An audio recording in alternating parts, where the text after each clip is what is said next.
dari akun Instagram @swifties. Ini film Jumbo tuh tentang apa ya? Nah, buat menjawab pertanyaan lo nih, simak video gua sampai habis. Bang Pandora, ready to launch. Hai guys, welcome back to my channel, yaitu channel Bang Pandorans. Hari ini kita sedang dalam perjalanan menuju salah satu bioskop yang ada di kawasan Bekasi ya, terutama khususnya Bekasi Timur. Kira-kira bioskopnya di mana nih? Simak terus videonya guys. Oke, ini ada di kawasan kota Bekasi ya, tepatnya di Bekasi Timur. Lokasi bioskopnya tuh ada di dekat exit tol tuh. Nah, masih di depan itu. Dan kita nanti mau pergi ke arah ini dia nih, namanya Green Walk Avenue, kurang lebih gitu namanya. Oke, langsung aja kita masuk ke dalamnya seperti apa nih.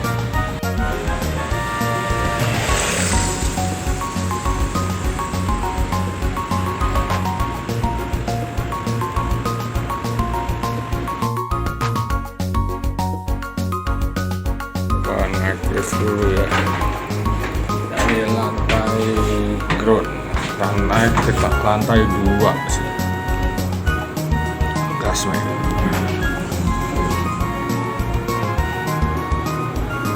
Oke, sudah di lantai 2. Benar nggak di lantai 2? Salah. Oke, benar. Nah, seperti yang kita lihat, ini sudah tiba di kawasan bioskopnya. Tapi kayaknya belum ada tanda-tanda kehidupan ya. Coba membuka kali.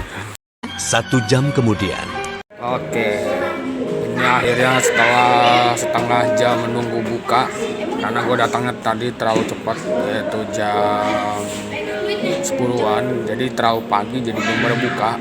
Terutama bioskopnya belum buka. Nah, sekarang kita udah masuk di jam 11.30. Nah, kali ini kita mau menunggu masuk dulu. Nah, ini kita udah beli tiket sama popcorn. Ini BTW, ini popcorn ukurannya yang kecil ya, yang kids. Ukuran kids ini segini, tapi ya terjangkau lah, harganya 15.000. Jadi buat kalian yang mau tahu hasil reviewnya kayak gimana ya, ditunggu aja ya setelah nonton filmnya. Karena kan pas di dalam gak boleh direct-record, ntar kena take down lagi. Oke, ditunggu aja hasil reviewnya. 10 detik kemudian. Oke guys, akhirnya kita sudah kembali lagi ke rumah dan kita review dari film Jumbo yang sudah kita tonton selama kurang lebih 102 menit ya. Nah, kali ini kita akan mengambil pembahasan dengan cara membahas poin-poin penting yang harus kalian ambil maknanya, yang harus kalian terapkan dalam kehidupan terkait film Jumbo itu tadi. Apa saja poin-poin itu? Berikutlah beberapa poin yang penting untuk dibahas saat kalian sudah menonton film Jumbo.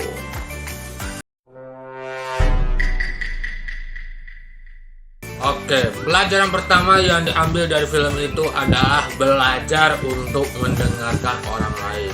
Maksudnya belajarlah untuk menjadi pendengar yang baik. Karena kalau kita cuma ingin didengar aja, tapi tidak mau berani mendengarkan usulan orang lain, maka kita tidak akan dihargai lagi menjadi temannya itu sendiri. Oke, di sini di dalam ceritanya itu jadi ada salah satu tokoh utama yang bernama Don yang sangat menggebu-gebu ingin mempersiapkan penampilan saat di malam puncak. Kan kebetulan saat lomba di Kampung Seruni itu dia juara kan. Tapi yang juara kan gak cuma dia, ada si Don, ada Norman, ada Mae sama Mary. Nah, yang bikin pentas itu megah bukan karena mereka bertiga, bukan karena Don, Norma sama Mae aja, tapi semua itu yang memunculkan sesuatu hal yang meriah di pentas itu, termasuk gelembung-gelembungnya, itu semua berkat Mary. Padahal yang bikin Mary itu mau membantu si Don adalah karena Don ingin membantu Mary mencari orang tuanya kan.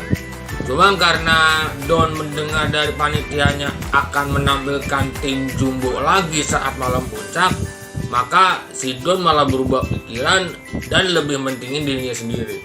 Dia lebih mentingin dirinya untuk tampil di malam puncak, tapi dia tidak ingat dengan kesepakatan yang dia buat untuk menolong Mary mencari orang tuanya. Hasil si Don itu sendiri malah egois, dia nggak mau mendengarkan, dan akhirnya dia dijauhin oleh Norman dan Mae. Nah bahkan Mae pun juga bilang kan, kamu tuh pengennya didengerin mulu, tapi kamu sendiri nggak mau mendengarkan gitu. Ya karena di sini nih posisinya adalah si Mary itu lagi dikekang oleh Pak Kades. Pak Kades ini jahat. Ternyata yang menyandra orang tuanya Mary, ya orang tua si Mary itu adalah si Pak Kades yang mengendalikan radio. Nah jadinya karena keegoisan si Don itu, karena mau mempertahankan cerita dari orang tuanya, akhirnya mereka terpecah belah begitu. Oke, poin kedua itu adalah ikhlaskan dan jangan jadi pendendam. Kali ini kita akan membahas sosok Pak Kades ya, karena sosok Pak Kades ini akan menjadi tokoh jahat yang paling utama di dalam film ini. Jadi kan Pak Kades itu sedang melakukan proyek pembuatan flyover, ya kan? Nah, pembuatan flyover ini dia membutuhkan pembebasan lahan di kampungnya sendiri sebagai ya daerah yang dia pimpin, yang dia urus, ya kan? Cuma masalahnya flyover itu dia melewati sebuah kuburan, dan dia teringat dengan sosok istrinya yang makamnya pernah digusur oleh sebuah proyek itu. Jadinya dia membalas, ketika dia gak jadi kepala desa, jadi kades, ya, ingin membalas dendam proyek yang menggusurkan makam istrinya dengan cara melakukan hal yang sama terhadap makam yang ada di daerahnya. Karena di sana ada salah satu makamnya orang tua Mary, maka Mary minta tolong Don dan teman-temannya untuk menghentikan rencananya Pak Kades untuk mengekang atau menyandra orang tua Mary gitu, dengan cara ya pokoknya menghentikan segala cara lah supaya makamnya keluarga Mary ini tidak dihancurkan dengan cara yang zalim seperti itu. Ya mungkin buat kalian yang pernah ada dendam di masa lalu, kalian juga nggak boleh membalas dendamnya kepada orang lain. Dan juga kepada si Atta nih. Atta ini kan temannya suka ngebully si Don karena badannya gede dan suka ngatain Jumbo gitu ya. Dia menasihatin sama abangnya, walaupun kondisi kita begini, kita tidak boleh punya rasa untuk membalas dendam dengan cara membuli teman-temanmu. Gak boleh, kamu gak boleh dendam sama teman-teman kamu. Kita tuh pasti ada makna yang tersembunyi kenapa kita pada sini. Gitu guys, poin kedua.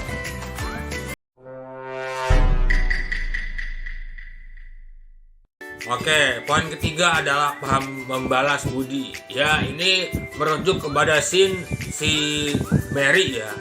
Karena Mary udah memberikan sesuatu kepada Don, udah menolong Don terhadap memeriahkan pentasnya, si Don harus bisa memahami balas budi. Karena Mary udah berbuat baik kepada Don, maka Don harus berbuat baik kepada Mary.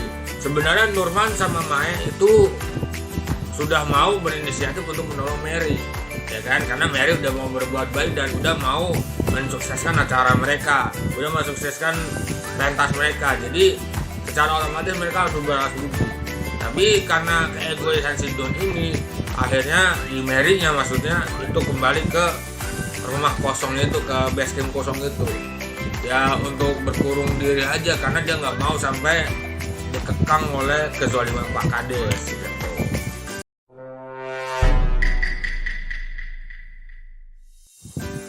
Keempat, jangan suka menjatuhkan orang lain. Ya, kita sudah tahu yang namanya dunia anak-anak sekolah, nggak di SD, SMP, SMA, pasti tidak jauh dari namanya pembulian ya.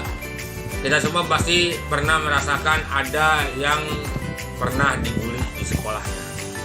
Tapi kita pasti sebagai orang yang menjaga harga diri, tidak mau harga diri kita diinjak-injak.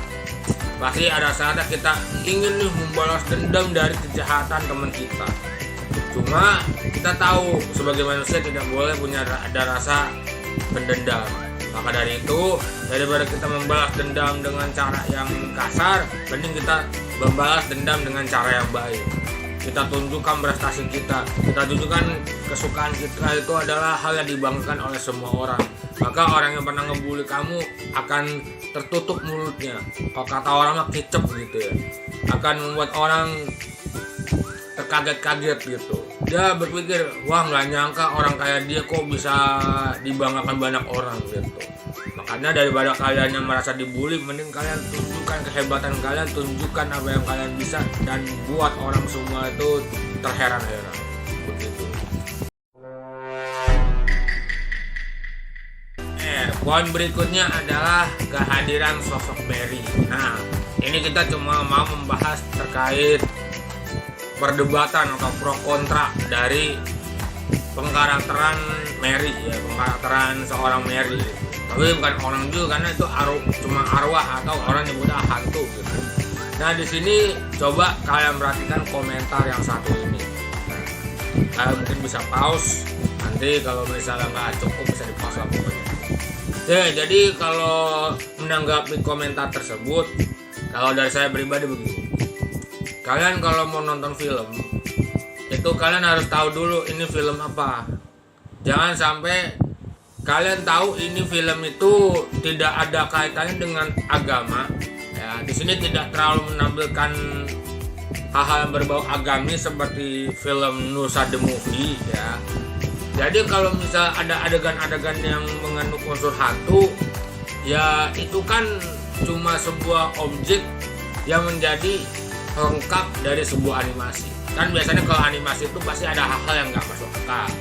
Ya ini hal-hal yang nggak masuk akal ini hanya sebagai penghibur bagi anak-anak. Makanya benar, karena ini film genrenya dan usianya adalah untuk semua umur dan cocok ditonton untuk anak-anak. Ya anak-anak pun juga harus didampingin oleh orang tuanya supaya apa? Supaya anaknya tidak diasup oleh kesalahpahaman yang ada di luar gitu. Jadi kalau kalian mau nonton film, intinya kalian nonton film tujuannya untuk apa yang ingin kalian lihat, dan tolong jangan membahas hal-hal yang enggak penting atau hal-hal yang jelek sehingga kalian itu malah bisa-bisanya merusak karya orang lain. Karena ini film dibuatnya 5 tahun dan nggak mudah untuk bisa mencapai 3 juta views sekarang, ya lebih malah udah mau nyentuh angka 4. Itu adalah karya yang sangat-sangat fenomenal di tanah air Indonesia ini. Tepuk tangan dulu guys, mantap. Nah, ini dia poin terakhir yang penting dalam film Jumbo ya, yaitu adalah kita harus kuat ketika ditinggalkan. Nah, ditinggalkan di sini maksudnya adalah ditinggalkan kedua orang tua. Ya, kita semua nggak ada yang tahu ya. Kita saat terlahir sebagai anak, kita nggak ada yang tahu orang tua kita akan meninggal kapan. Entah meninggalnya saat kita masih bayi, entah meninggalnya saat kita masih sekolah, atau meninggalnya saat sudah kuliah atau sebagainya. Karena namanya umur kita nggak ada yang tahu. Dan sebagai anak yang kuat, anak yang hebat, dia pastinya akan didoktrin oleh orang tua atau neneknya agar dia menjadi anak yang kuat, anak yang tegar, dan dia juga dipertemukan oleh teman-teman yang baik, sehingga si anak yang ditinggalkan orang tua ini walaupun sendirian, dia tidak merasa kehilangan, dia tidak merasa kesepian, dia tidak merasa tidak punya arah, karena dia punya teman-teman yang baik seperti Nurma, si Mae, dan kambing-kambingan Nurman. Dan jadinya akhirnya si Don gak kesepian lagi sejak ditinggal orang tuanya. Itu aja, dan ini adalah film yang menurut gua harus lu tonton, mumpung masih ada di bioskop mana aja. Oke, itu aja review dari film animasi Jumbo ini. Jujur, kalau saya memberikan review jujur, apalagi saya rela jadi buzzer gratisan untuk mengajak kalian nonton animasi karya anak bangsa ini, saya akan memberi ratingnya itu adalah 8,9 dari 10. Tepuk tangan dong guys. 420 animator bekerja sama collab satu sama lain untuk membuat animasi yang sekelas produser Lampu Belajar. Jangan salah, ini film ini nggak sembarangan. dan ini karya anak bangsa, nggak mungkin lah film ini tuh terafiliasi serial gitu. Jadi kalian harusnya bisa aman lah menonton film ini, dan ini pastinya akan mendukung studio-studio karya anak bangsa. Makanya buat kalian-kalian mungkin kalau kurang tertarik sama isi film Jumbo ya nggak masalah, saya nggak akan menjelek-jelekan kalian, wah kalian nggak dukung karya anak bangsa, kalian pro serial, nggak gitu. Semua orang punya selera masing-masing. Ya jujur, saya pribadi pun juga kalau habis nonton Jumbo nggak sama reaksi dengan orang lain. Mungkin kalau orang lain merasa terharu karena penampilan si Jumbo dan tim-timnya waktu pentas di Kampung Seruni. Cuman jujur saya juga sebenarnya terharu di scene itu. Cuman kalau dari sayanya ya berusaha nahan lah biar aura lakinya tetap dipertahankan aja, biasa lah gitu. Nah yang penting itu aja dari sayanya. Sangat respect dengan filmnya, apalagi dengan aksi-aksi Don dan teman-temannya ketika melawan Pak Kades yang zolim, itu sangat apresiasi banget. Oke, itu aja dari saya. Kalau begitu saya pamit dulu dari video ini. Selamat dan sampai jumpa lagi di video saya lainnya. See you soon.